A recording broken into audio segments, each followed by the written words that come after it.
so far. Now, the elder statesman said he will continue to pray for the president's success. Our President Goodluck Jonathan was among former leaders who visited Alhaji Shagari in Sokoto to felicitate with him on his birthday. Others who were present at the event were former military head of state Ibrahim Babangida, Abdulsalam Abubakar, and Yakubu Gawan, as well as former military and civilian ruler Chief Olusegun Obasanjo. Also present was the head of the interim national government of 1993, Chief Ernest Shonekon.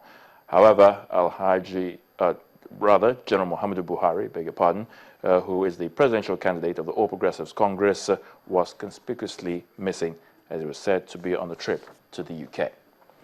And now fears, or rather, authorities in Syria say more than 90 Assyrian Christians may have been kidnapped by the Islamic State, or ISIL, from a town northeast of Syria this week. Earlier reports had said that 90 Assyrians had been whisked away by the militants who captured some 12 villages, and that was on Monday. But the Syriac National Council of Syria has put the figure at 150, and some communities say as many as 200 may have been abducted. There you have it. Those are the news headlines. It's still Nigeria 2015. Chamberlain. Well, thank you, Ayo. We'll pick it from here and then move on to some figures which we also did bring to you earlier. This has got to do with Ogun State. Remember, yes, we did say that they have peculiar complaints about their distribution of the PVCs. The governor had spoken about the challenge there earlier. But now we will go over to the resident electoral commissioner in Ogun State, and he joins us via phone this evening. Good evening. All right, that is not ready, but we'll get to him much later. Let me get back to Mr. Fagmero Byron. You were talking about, if possible, let them come with the PVCs. With the temporary voter voters cards. And then if they could do that exchange. Yes. But remember, now that they're introducing this PVC, you have to get to the accreditation point, get yourself accredited. It will take a little more time than you would have with the last elections because of this card and the card readers. So if they were to do that exchange, don't you think that that would take us a lot more time, considering the fact that accreditation is between, I think they say 8 to 1. To 1, yes. What my suggestion envisages is that you'll have two types of accreditation. Accreditation for people who have their permanent voters cards. The second type of accreditation, or the preliminary, what I would call a sort of preliminary accreditation, is just an exchange. For example, if the PVCs are actually ready for a certain ward, but have not been collected, then they should bring those PVCs to that ward on the day of election for the accreditation purposes, such that anyone who wants to come and vote and has his temporary voters cards can go to a section and immediately exchange it there and then for his permanent voters card, and then go on to do the normal accreditation. That's while they also go ahead with the accreditation and then subsequently vote. It's process, yes, and then subsequently vote. So it's a process. The point is that you have to. The point is that people. The difficulty right now is access between where do I collect my PVCs, right? From who do I collect it from? A number of us had issues in terms of not having enough INEC staff being present to be able to dispense the PVCs, you know. So, but the point is that if every single PVC that is allocated to a particular polling unit is brought to that polling unit on the day of election, then they can be exchanged for temporary ones. Okay, we'll eventually get to that. But that said, on the one hand, but then you don't think that will be cumbersome for the commission, because those ad hoc staff, it means that you may have, would you need additional ad hoc staff to handle that one other than those who are there to get accredited, or they can combine those functions even with the originally designated I function? honestly believe that with organization, they can combine the function. It's process. It's process. It's process.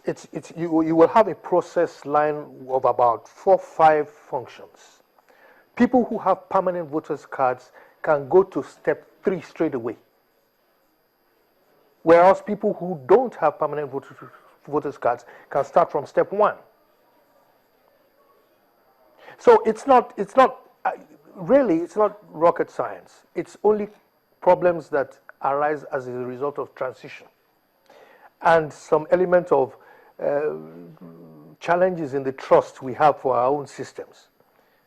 But truth be told, if other things are put in place, if on a normal election day the security is there, you have the staff there, and then it's processed. People go from one stage to another stage.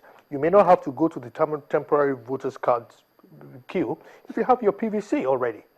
I know they say that, I mean, the commission tells us that, announces regularly to the public, for those who care to listen, yes, without your card, you can't vote. And those card readers, you can't exactly just rig the election, because this will enhance the integrity of the entire process. True. But you'll have people who are still talking about trying to ensure, because they think that as it is now, the PVC is just for accreditation.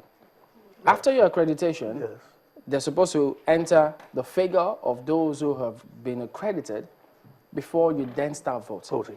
Then after the voting, you enter the figure of those who have voted, and then the data there will eventually just go to the database, of which the figures will then be reconciled.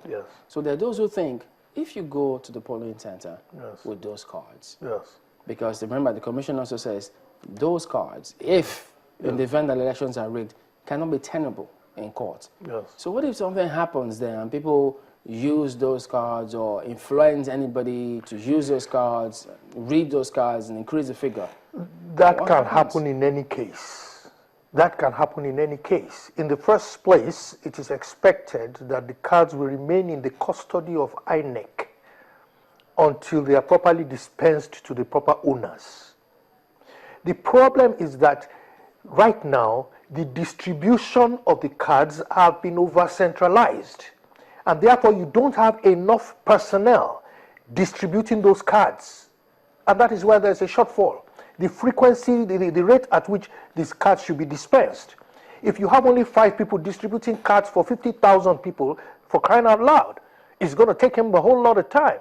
Meanwhile, those 50,000 cards are going to be used in 100 locations, or 500 each. And if you have two people in 100 locations distributing 50,000 cards, he will distribute it in a flash. It's a matter of efficiency.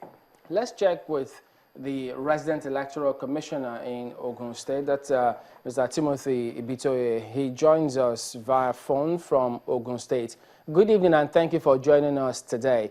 Tell us about the distribution of the permanent voter card in Ogun State. Ogun State had a very peculiar case.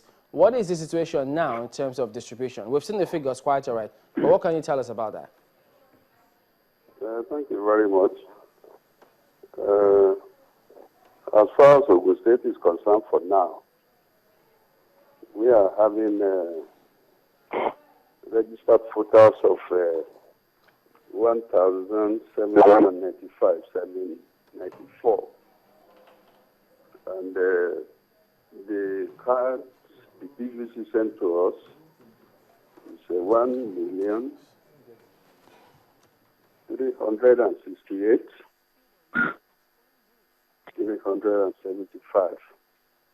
And we have distributed so far 821,174, which is 60% if we base it on the cards collected. So there is a considerable improvement on the distribution of the PVC. What is the method of distribution that is currently existent in Ogun State? You know, when it started, it was at the local government level, and now at the world level. But where we have the CVR in November last year, we have decided to move to PU level. That is the method of distribution. That's what, the polling units?